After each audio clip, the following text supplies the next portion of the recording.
Olá a todos, meu nome é Adriana Carneiro, eu sou psicóloga e pesquisadora em São Paulo e Bragança Paulista. Este ano o suicídio foi pauta em diversas mídias, mas algumas coisas raramente são discutidas. Você sabia que crianças também cometem suicídio? É sobre isso que iremos conversar neste vídeo.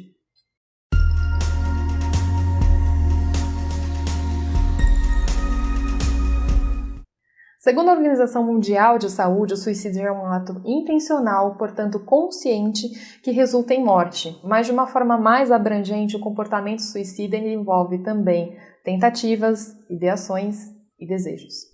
Dados do mapa de violência de 2002 a 2014 do Ministério de Saúde apontaram um aumento de 40% no número de casos de suicídio nas idades de 10 a 14 anos.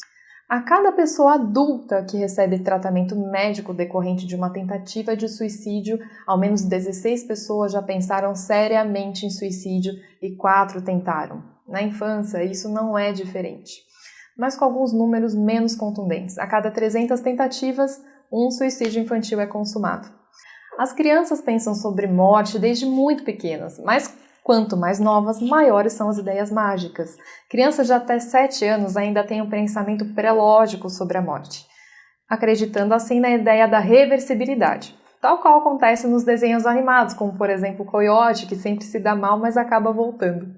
É só a partir dos 8 anos que a criança começa a entender melhor sobre o significado da morte. Mas independentemente da fase da vida, a morte é associada à tristeza, situações conflituosas, e ao fim daquilo que incomoda. Essa associação pode levar ao suicídio. Os métodos são menos letais devido à imaturidade e falta de acesso a outros meios, como as armas de fogo, por exemplo. Mas como descobrir isso em crianças? Como já pontuado no vídeo 7 fatos sobre suicídio do Dr. Fernando Fernandes, o principal fator de risco para o suicídio é a presença de um transtorno psiquiátrico. Isso significa que, na imensa maioria dos casos, o suicídio infantil poderia ter sido evitado caso os pais tivessem encaminhado essa criança para uma avaliação psiquiátrica ou psicológica. Deste modo, é importante que os pais estejam atentos à presença de doenças psiquiátricas, não apenas das crianças, mas também de parentes de primeiro grau. Nós sabemos que a irritabilidade é um fator relevante e a gente não pode ignorá-lo. Diferente dos adultos e adolescentes que já têm uma maior consciência sobre os seus sentimentos e emoções, as crianças ainda não possuem essa desenvoltura.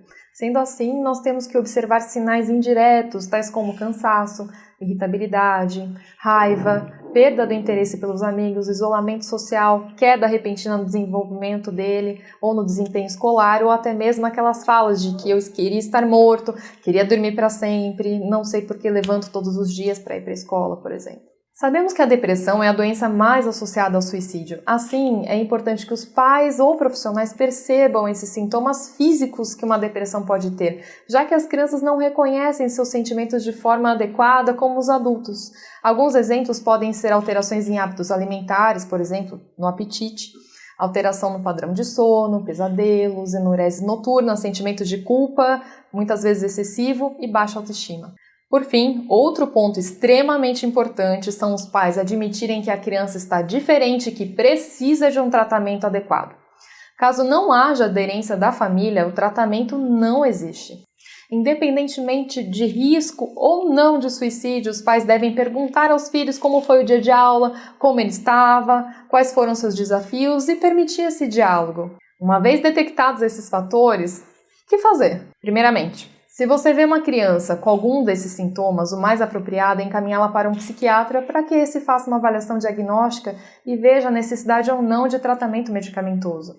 A psicoterapia não é só importante, como também obrigatória nesses casos. Em segundo lugar, tendo uma criança com pensamento de morte em casa, é importante que a sua casa seja modificada em alguns aspectos, como, por exemplo, retirando alguns produtos de limpeza de alguns locais acessíveis à criança, colocando facas ou objetos cortantes longe da sua vista e inserindo também grades de proteção em todas as janelas no caso de morar em apartamento. Ainda, supervisão é imprescindível. Isso não significa vigiar a criança, mas estar com ela, fornecendo afeto, auxiliando e fazendo-a se sentir acolhida naquele difícil momento. Terceiro e último ponto: falar sobre suicídio também previne suicídio infantil. Acolhimento à criança não é apenas físico, mas também psicológico. Permita que ela traga suas emoções e frustrações e caso você conviva com uma criança que já tentou suicídio, evite estigmatizá-la, tratando como uma potencial suicida. Isso apenas piora a situação e potencializa a sua culpa. Supervisionar é uma coisa, mas romper o vínculo de confiança é outra.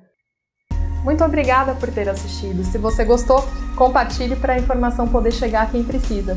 Se inscreva em nosso canal e curte a nossa página aí no Facebook, Psiquiatria Online. Muito obrigada e até a próxima!